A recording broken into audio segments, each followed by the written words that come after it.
You know what's funny? I've never really felt guilty about charging more. And I say that because I work with a lot of creatives, a lot of coaches, even spiritual practitioners, people who are doing really beautiful work and really meaningful work. And they come to me carrying this weird guilt. Like, I know I should be charging more, but I feel bad. Or I want to raise my prices, but isn't that greedy? And I just want to say, where'd that come from? I've never really felt bad for charging more. And I know this is my story, but it's my story that I can share with you from my perspective.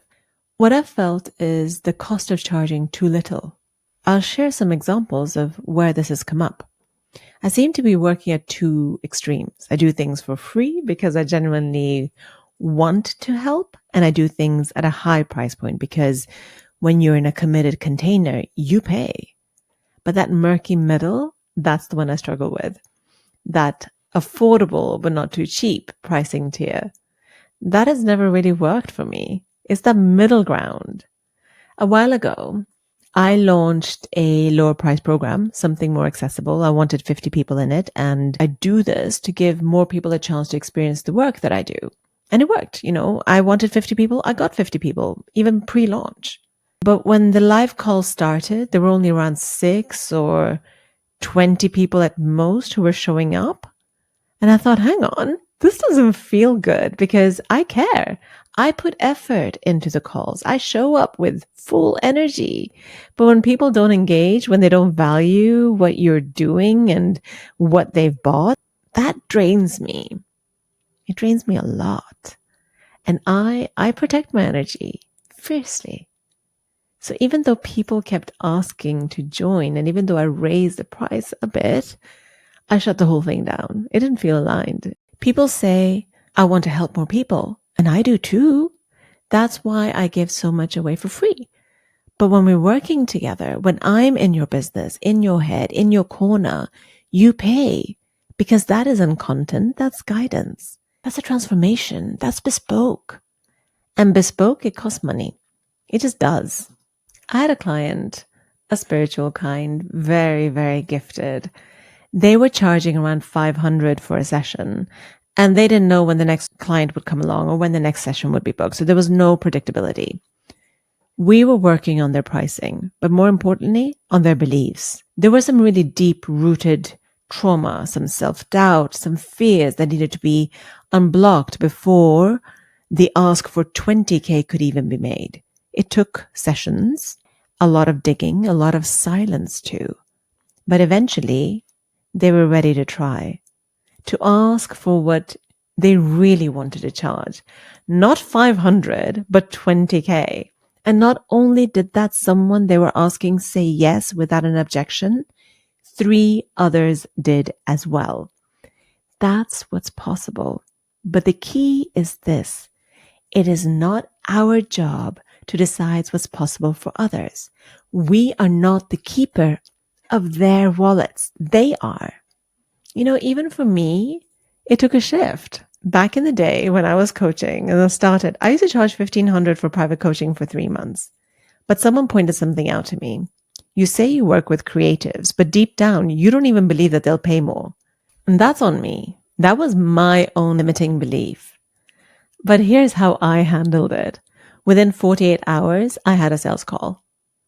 And I decided no more. I'm not quoting 1,500 ever again. So instead, I quoted 7,000. And you know what? They said yes and paid on the spot. I'm not one who pushes a sale. I really am not that kind of person. So I moved to 12,000 pretty much immediately after that sale, and then to 18,000. Eventually, I've even secured private clients over 50,000.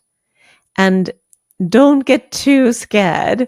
You can work with me in smaller containers. I literally look at each person individually, what their needs are, what we're working on, and then I give a price based on that. I don't have one price fits all because the value I deliver, it matches or it exceeds. And that's the key. You can charge whatever you want. If it's anchored in experience and confidence, that's my trifecta. Skill, experience, confidence. When you have those 3, your pricing becomes powerful, not performative. Now, let's talk about the spiritual world for a second. So many of my clients come from this world, and no, I don't advertise to them. I work with creative entrepreneurs, but the spiritual people, they're drawn to me, and that's fine. That's great. I love it. And they come anyway. The energetic connection attracts them, but they carry this internal tension. Spiritual things should be free. And you know what? A lot of it is free. Wisdom is free. Energy is free. Instagram is free.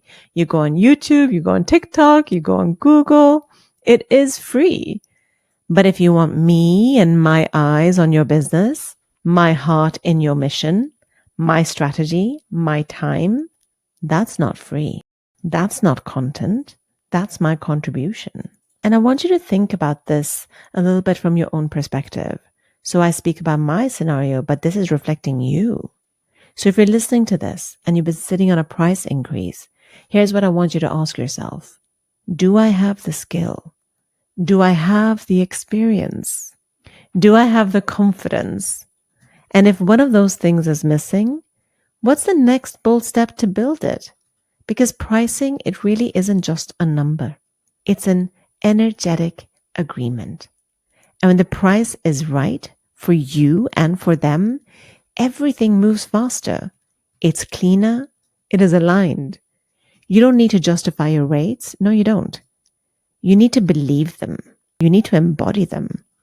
So if you've been waiting for permission to charge more, consider this your permission slip from someone who sees you, who honors your craft as a creative, as a spiritual being, as a human. You're most likely undercharging. And maybe today is the day you stop. If you enjoyed this episode, I encourage you to hit subscribe, follow, or anything that is around this podcast and YouTube video. And follow for more. This was episode 7, and I really look forward to sharing more wisdom with you. If you have anything in particular you want me to talk about, you can connect with me on Instagram, email, or in the comments below. I'll be the one connecting with you. Bye for now. That's it for today's episode of The Creative Flight. If you enjoyed this conversation, make sure to subscribe so you never miss an episode. And if you're listening on Spotify or Apple Podcasts, I invite you to leave a review. It really helps more creators find the show. For more insights and behind the scenes content, you can follow me on Instagram or LinkedIn.